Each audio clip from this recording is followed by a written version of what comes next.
y'all hear me good?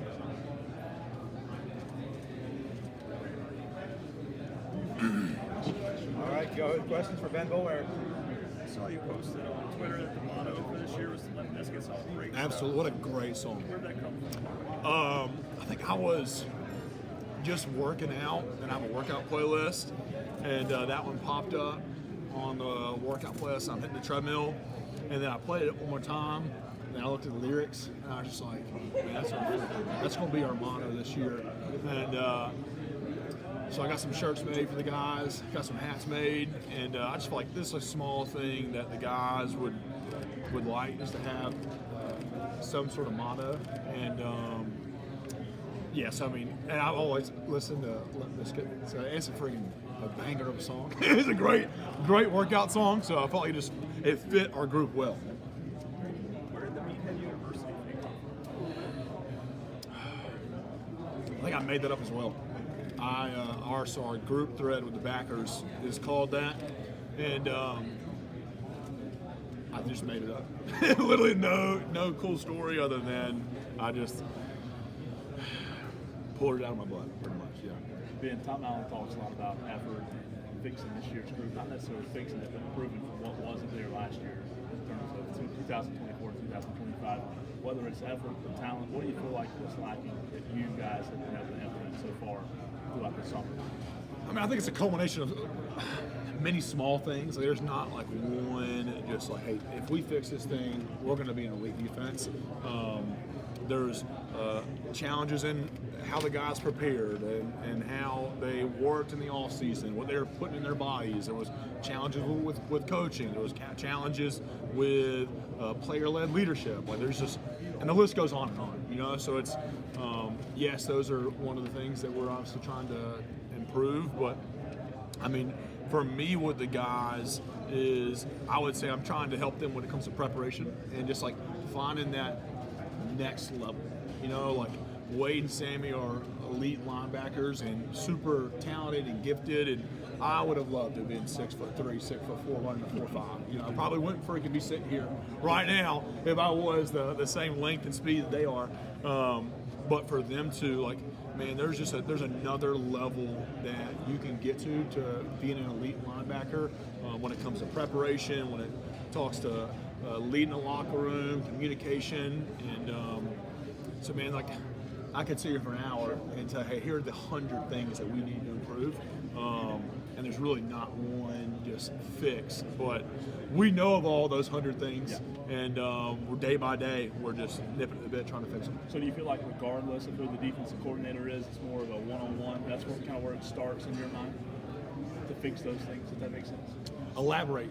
Like you talked about the list of 100+ things out there that there were. Do you feel like the position coaches have a better ability to fix those things, regardless of who the DC is, to kind of? I mean, I think it's a group effort. You know, I think what the benefit that Clemson has is we have a lot of wisdom and experience at every group. You know, like you have a lot of guys in Nick Easton's room who played elite level D-line play.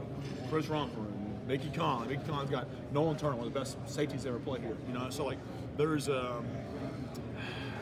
it's obviously the position coach's responsibility to like lead his group and lead them well and hold them accountable and make sure they're working hard and doing their job at a high level. But like everyone has a part to play. You know, it's obviously Coach Allen is the head guy on the DC. Like his responsibility is to like he's responsible for the entire group. You know, and that's just like the responsibility he signed up for, but honestly, us as position groups have our responsibility to lead our guys well. Our assistants have their job to help us lead them well. And also the guys have the responsibility to like handle their business. Like they're grown men, you know, like the way of college football has changed a little bit than how it was when I played. Like you got money involved now. This is a little bit of a business, you know, like it's not just like playing football. I know you have a responsibility to handle your freaking business, you know, so it's not one guy's responsibility. It doesn't fall on one guy. Sometimes that happens, but man, it's a group effort to make sure we get to where we want to go at the end of the year. Does that make sense? Yeah, absolutely. Ben, as far as handling your business as a player, what do you think you learned from those days, and obviously reaching your championship level, that you now impart on the current guys coming out? Yeah, so one of the things that, I mean, I've said this in 2016 standing on that stage in Tampa about, man, controlling the input, like controlling the things that you can control, and not worrying about, man, if you're 6 foot, 6'3", whether you have 50 tackles or 130, man, you got to focus on the things that are in your control. And I think that's one of the things. I spoke to C.J. Cooper-Taylor 2 nights ago, called me on Sunday night, just asking questions that were kind of like output. I'm like, man, you got to shift your whole focus. Like, you're not wrong for asking these questions, but man, don't worry about where you are on the depth chart, or how many snaps you're going to get, or what our vision is. Like, and just focus on doing the work. Like, focus on when you're in there with Coach Batson and Coach D Love, like doing more than what's required or expected. And then once we get into fall camp, like, man, preparing at a high level, like coming in consistently. We got to see you like in this film room more than what we're asking you to do on your own time. And then after practice, like staying, like doing more than what's required or expected. And there were things that I did as a player that really helped me maximize the freaking short in stature Ben Boulware, but I got every freaking ounce out of me. And that's my goal for everyone in my group. But for Wade Woodaz, is him probably being his last year. Him being his last year, man, is to maximize every freaking ounce that he has in his body when it comes to preparation, when it comes to leadership, communication, work ethic. There's just so many small details that, and just little nuggets that the guys can like grab onto to help them be a better football player come game day. So yeah, man, I don't know what your question was, but hopefully that answered it. No, but the output is never really in question. You mentioned the output with Tom Allen. That never seems like it's a question with him. How do you think you would have reacted to his defensive coordinator coaching during your playing days if you had him? Say it again. How would you react to Tom Allen if he was your defensive coordinator during your playing days? Like, how do you think that would? There are a lot of similarities to him and Brent Venables. Like, very, very similar in coaching style. Obviously, how Coach Allen does, like he is Coach Allen, he is not Brent Venables. Brent Venables is not Coach Allen. And I'm not Nick Easton. Nick Easton's not Chris Romp. So like, there's similarities. Obviously, there's some differences, but I would say that it would have been probably a very similar outcome. Like Coach Allen's an elite level coach, like super wise, great communicator, demands it out of us, demands it out of our players, and I would imagine back in 13 to 16, we'd probably had a lot of the same outcomes. I think was he at Indiana then, or he got to Indiana maybe 16 or 17. It doesn't matter. If he wasn't there, and was at Clemson, it would have been probably a lot of the outcomes would have been very similar, because they're very, very similar coaches. Ben, how do you balance being a student and learning about what you're hearing these coaches take in, and also mentoring these kids? How do you balance that? I was just about being an adult. I don't know, just like doing my job, being slower to speak and faster to listen. But that's just like, thank God I have some guys like Coach Allen and Nick Easton and Chris Rumpf, like Mickey Kahn, Mike Reed, who have done it for a long time.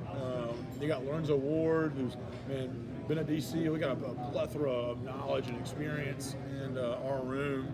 And so I'll say a lot of, when we're in staff meetings, a lot of listening. Like, just like a lot of guys that are in their 50s and 60s and have done it for a long time. And I'd be an idiot to think like, these are 20, 30 years. This is my first year being the backer guy. Like, so I'm not going to lie and say like I'm as smart as they are. So there's a lot of listening on my part, a lot of note taking, and then when it comes to like leading the guys and like leading a segment, I would say a lot of praying and trying to be like slow to speak, because that's one of the things that I feel like I've had a challenge with over the past probably 10 years of my life. I just let it freaking rip, I just like say what I want to say. And now, you're leading a group of 13 to 14 very impressionable like college dudes. You got to be super slow to speak, and you got to think before you talk. So a lot of listening and a lot of patience on my end, if that answers your question.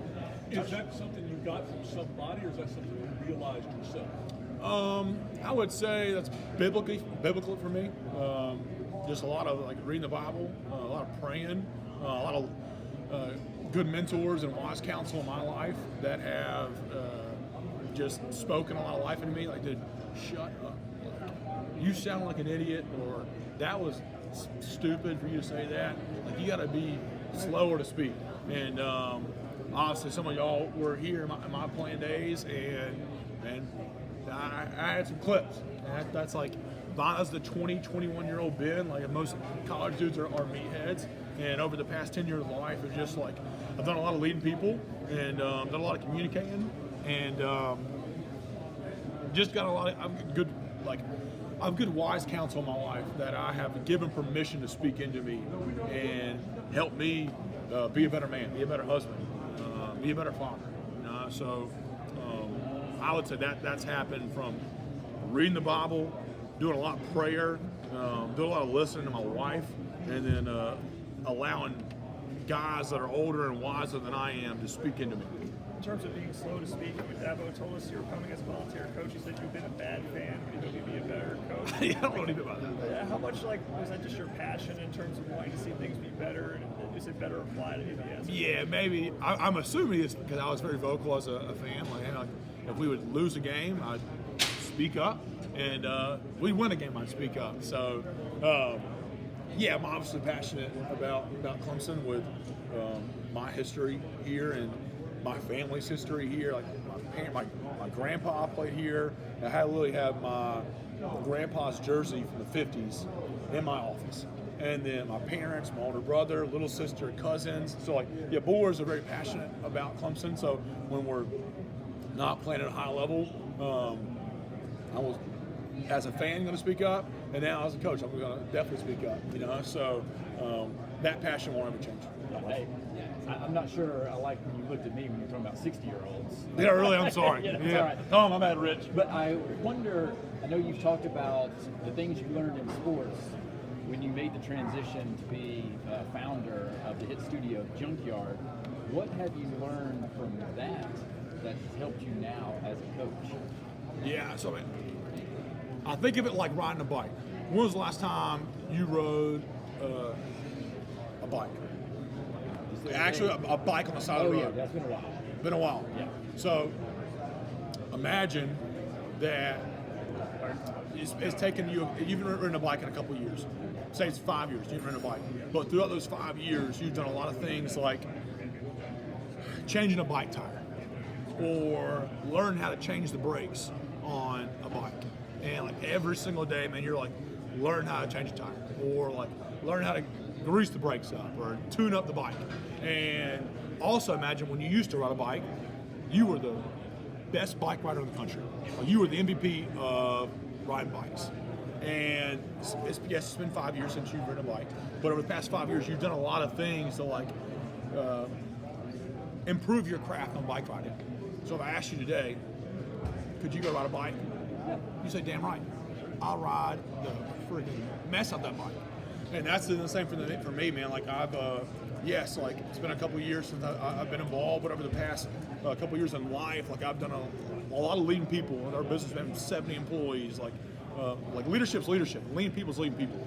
Communicating's communicating. And holding people to a higher standard and demanding it, like whether it's in this or whether it's you're a freaking doctor, like leading people and like demanding excellence, like that is transcendent amongst like many professions, So I think that's really for me, like, man, yeah, I ain't ridden that bike in a couple years, but over the past couple years, I've been learning how to change the hell out of a tire, and I can go ride that bike. Y'all gonna see I'm gonna ride that bike, and I did it in spring, and I'm gonna hop on it in a couple weeks and ride it for miles.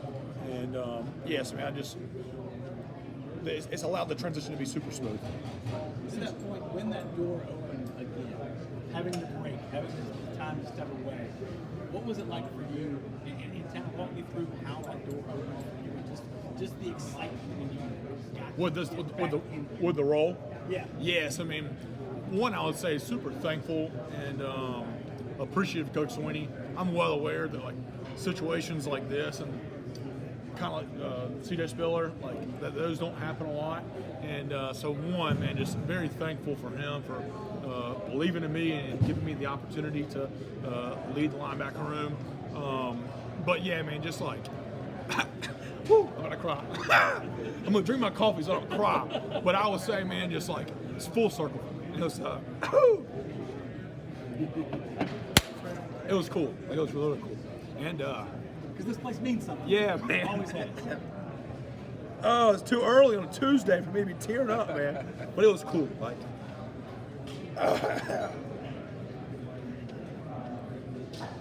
it was cool. Like,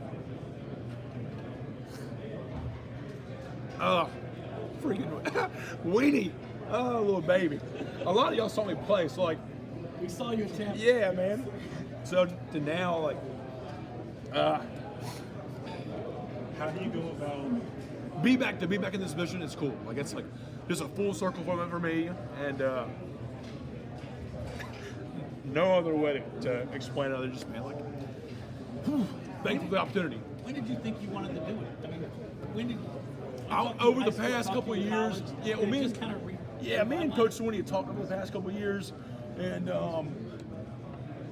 timing and opportunity went right, and then we talked again in probably June of this past year. He's like, man, just come help out. Just come and go as you please.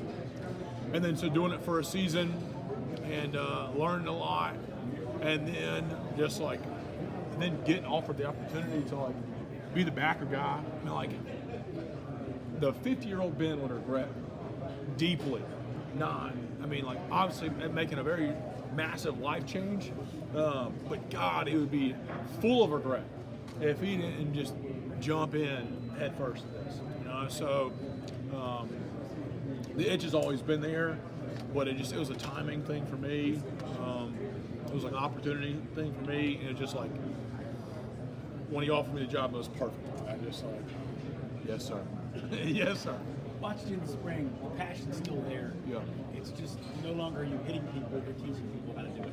Just being not that far removed from where these guys are that you're working with. How does that translate to Sam Brown? Yeah, I would say there's challenges on my end. I guess I'll talk about the challenges first. The challenges for me are just balancing it well with me being 30. Like, I have to, multiple times of talking to Wade, would ask, who, like, I love Wade, like, just good dude, super, like, an elite athlete, but just like cool people, like a really good guy. And one of the things that I've legitimately had to do is, like, I mean, I'm taking off my friend hat and I'm putting on my coach hat. So there's clarity in how he knows, like, how I'm about to speak life into him. Like, I'm putting on this coach hat, I'm about to rip him. Like, I'm about to get on him. And so that's one of the things that I've had to be super intentional about, is being clear with the guys. I'm like, hey man, if we're down here eating, yeah, we'll chop it up and we'll have fun, talk about life, college, this, that, and the other. Like, when we get in those meeting rooms or get on that football field, like, we have a segment meeting today, and that's the first thing I'm gonna speak about is, man, like, I'm not your brother. That's one of the things. Call me Ben. Oh, I'm sorry. Like, they don't care. Like, it's not a big of a deal. And I was like, so I don't care if they call me Ben, Coach Boulware. Like, just don't call me bro. And I've had a lot of the times where these guys will call me bro, and I've had, like, Sammy Brown call me bro, and I've had to rip Sammy. Like, I'm not your friend. I'm not your bro. And so the challenges are me having to provide clarity with them. Like, yes, man, I'm 30, I'm the youngest position coach, but, like, I'm not your friend. I'm not your brother. And so that's kind of the challenges. I have to, like, just walk that line well. But the benefits are that I can relate to the guys really well. Obviously, the game of college football has changed a lot since 2016. But college football at its core is still college football. And there's the challenges and the distractions that I faced are still relatively there. So I think that I can put it on their level easily, because I'm younger and can relate to them, and can have normal conversations with them, and they can be honest with me, because there's just a little bit of relatability there. So I would say there's more benefits than negatives, and the negatives are, like, really not a negative, just something I have had to be aware of from a leadership perspective, and just to be conscious of, and, like, walk that line well each day. talking to Thomas Allen, he was saying that the relationship between you and his dad, you're both kind of psychopaths in terms of the energy. How would you say the relationship is between you and Coach Allen in terms of the dynamic? I would say it's great. I mean, I'm super thankful for Coach Allen. Like, just oozes wisdom. And y'all, him speaking for the past probably 20, 30 minutes, y'all could see like how wise he is, how good of a communicator he is, how passionate he is. So for me, again, like just when he speaks, I listen and I take notes because I just know how much experience he has, and one, to being a football coach, but also being a dad, to being a father, being a husband, and so the relationship is great, and it's been a really fun past couple months, and the dynamic us three is fun. There's a lot of TA on the mic, has to calm him down a lot, and like I'm not going to tell Coach Allen to stop screaming. So I have to like pull the mic back. You got to tell your dad he's got to chill. Can't hear anything. And so their dynamic is obviously super unique and great. TA has been awesome and has been a real just great help to our defense, getting things organized on the back end, helping out Nolan, Carter, Elijah, Corey, all those guys from just an organizational back end standpoint. And TA's super organized, and Coach Allen's super organized. So it definitely, Coach Allen brings a lot of experience that I'm super excited to work alongside with. Coach, I remember I told Coach Allen a minute ago, I remember watching you out here in August, and you were as intense as out there as you were on game day. How do you get that level? Caffeine. Caffeine. That helps. How do you, so is that one of the ways you get That's that the out? only way. Yeah, when you get, someone asked me that a week ago, and I was like, it's all manufactured right now. When you're 18, 19, 20, and you're playing college football, you got pads on, you can kind of just like, it is what it is. You hit 30, I'd say you hit like 27, 28, you kind of got to manufacture a little bit. So a lot of caffeine intake, and like I typically on most days, I'll do probably 400 milligrams of caffeine because they're more like, I have a responsibility to bring energy. Like I got a responsibility to like hold my guys accountable and lead them well, and then you got a 2.5 hour practice. Like you can't be quiet out there and just let me go with the flow. Like you got to bring some freaking juice. Like that's the responsibility. Is like being a position coach, and then just like in leadership in general, you got to demand it. And a 2.5 hour practice is pretty cooked. Like you get into period 18, 19, you're having to find it in places. So the massive caffeine intake definitely helps me. And but after, yeah, it's crushed. Like I'm hard crash, and I'll just go sit in my locker for like 5 minutes, rubbing my face, drink some water, and then I'll get back into it. But a lot of caffeine. But even these kids, they may not need the caffeine that you do, but you know the doldrums of August and daily practice they can wear on even players. How do you get your level of intensity out of these guys? Demanding it. Man, I think leading by example, doing it every single day. I think there's value in consistency and like being the same exact guy Monday and Tuesday and Wednesday and Thursday and Friday and Saturday and Sunday, and because they know what to expect. And if I'm like quiet one day or I'm in a freaking pissed off mood another day, they won't really know what to expect from me. So I think warning with this group.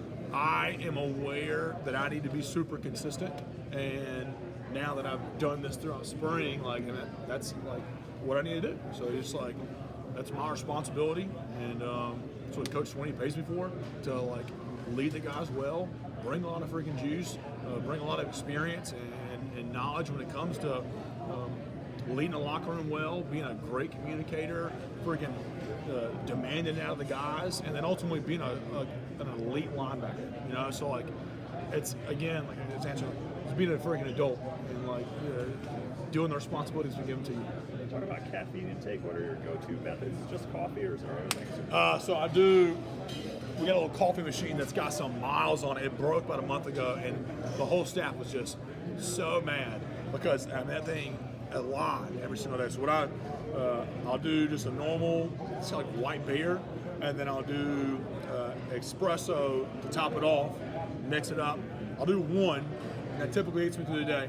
But if we have practice, I'll do this, and then I have some like the pre-workout. I couldn't even tell you what it's called, but it's freaking dangerous. Like it is actually There's like I have one that's 375 and the one that's 400 milligrams, and this is like I think 80 grams caffeine.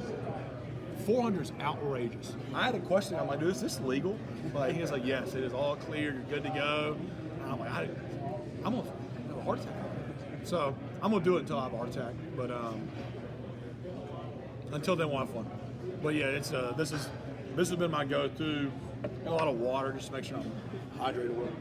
Talking about the sport's changed, obviously off the field, but since you played about 10 years ago, what do you think offenses are doing differently when you watch as a coach now? Well, the offense are a lot faster, a lot more spread out, and it's very challenging for a linebacker like me to be.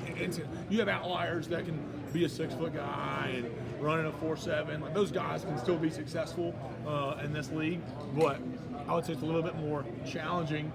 You got to be like there's length. You got to be a little bit longer. You got to have longer arms. You got to be able to run because the game is so spread out. Again, like I was telling them earlier, like defense is defense. So there's only so many different things you can do, like disguises and being creative. But ultimately, like, Coach Sweeney is a 4-3 guy. Obviously, again, we'll get creative. But like 4-3, 4-2-5, it is what it is. Offense, like there are things that you can do, but like it still is college football, still offense. Like not running a wing tee, but the difference is you got to be able to run to be. You don't have to be. It is better to be able to run fast in the game of college football now. You can still do it. Like guys like me can be successful, but like you got to do so many other things. Like I had to do to prepare and find an edge and like know where the ball was going because I knew that I'm limited. I got short arms, I'm 6 foot. I'm running the fastest I ever ran a 40 was a 4.63 at Clemson, and I think I ran a 4.7 on my pro day. So I had to do other things to like find an edge. And yeah, there's ways to do that, but like a lot of guys aren't willing to do that now. So being a 4.5 guy and a true 4.6 guy is very, very helpful in this age college football. So you know, obviously, a lot of the guys that you're coaching just based off of watching in the last couple of years. But Jeremiah Alexander, what do you see out of him? Dude, that linebacker? The freaking hardest working kid I have ever seen in my entire life. Truly, like I was telling Clark, like Mackenzie Alexander was one of the hardest working guys I've ever seen in my life. Obviously, with like had some challenges that he had as growing up, and it just like gave him a lens to look through. That like, man, I'm going to make it no matter what.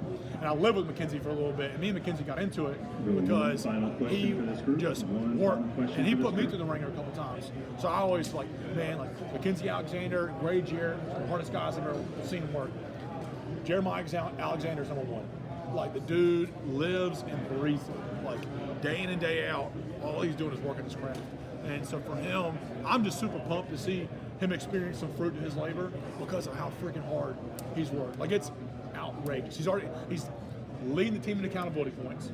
He's double anyone else, which is outrageous for in the months that he's been here to already be double anyone else. So just like does everything that he needs to do. It is more than what's required and expected. And he will experience fruit this year. But that formula, more times than not, works out. When you work super hard, you're a good person, you treat people the right way, and fruit typically comes of that. It's typically good fruit.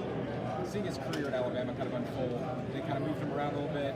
Where do you guys kind of envision him? Like, he's a backer. He's definitely a freaking backer. Like in the middle of the field, do you see him rushing the quarterback? Like, a little bit of both. Yeah, we'll definitely get creative when we know that his experience when it comes to rushing the passer, and we know that he has a great arsenal and a lot of tools in his tool belt when it comes to rushing off the edge. So we'll use him in a multitude of different ways. He's super smart. He can be a 3-position guy, and he's not going to be like, we're not going to lock him in a Mike, we're not going to lock him in a Will. I mean, he will get used in a lot of different ways, and that's our responsibility, is to maximize these guys' potential. And he's got a lot of tools in his tool belt, and then happens to also just be the hardest working kid you ever met in your life. So you know he can handle all of the positions. So we're going to stress him because he's going to play a lot of positions. And again, exciting for him to just put it on tape. All right, thank you, Coach. Thanks, Coach. Move on to the next. Thank y'all. Some more caffeine, buddy. Too much. Yeah. Coach Riley here next.